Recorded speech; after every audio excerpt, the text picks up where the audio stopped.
Afghanistan has been at war for 40 years. After the Russians and the Taliban, the new enemy is the so-called Islamic State group.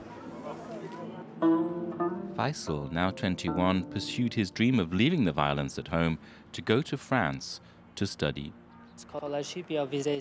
I left illegally for Europe, putting my life in danger. It's extremely dangerous here. I tried to get the right paperwork, but Afghanistan is corrupt.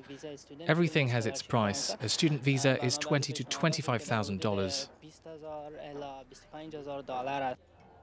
His family did not have that money, so he set off on foot and without papers, going through Iran, then Turkey, and into Europe, eventually reaching Paris 8 months later, at a cost of $11,000.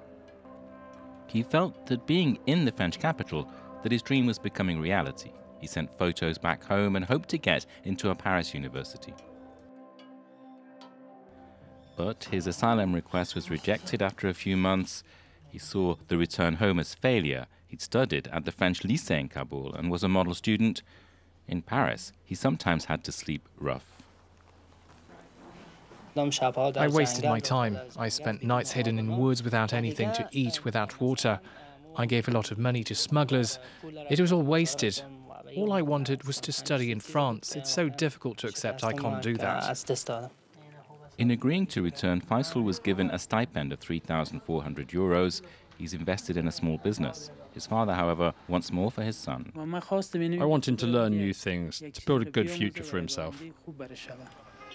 France has returned more than 500 asylum seekers to Afghanistan every year since 2015. The European Union has signed an agreement with Kabul for the gradual return of 80,000 Afghans.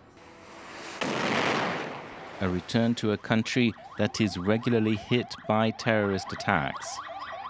8,000 civilians have been killed by the Taliban and Islamic State in 2018. Another returnee only agreed to speak anonymously, fearing for his safety. He is 22 and left Afghanistan with his family to live in Turkey when he was a child. He tried to get to Europe when he was 17 and spent 4 years in Austria, surviving off money doing casual work, till he was deported against his will. I felt so terrified when the plane landed in Kabul. This country has nothing to do with my life. It's like I'm discovering it. I don't know anyone here. I don't know how things work here. I'm afraid because the Taliban sees me as a traitor who went to work abroad, to work with people they call infidels. The Taliban wants to kill us, like they kill soldiers or the national police. He wants to go to his family in Turkey but has almost no money. One returnee killed himself in the hotel he's staying in just 2 months ago. Migrants expelled by force are not financially supported or protected. The Taliban has issued a threat to kill those returning. 4 returnees have been killed.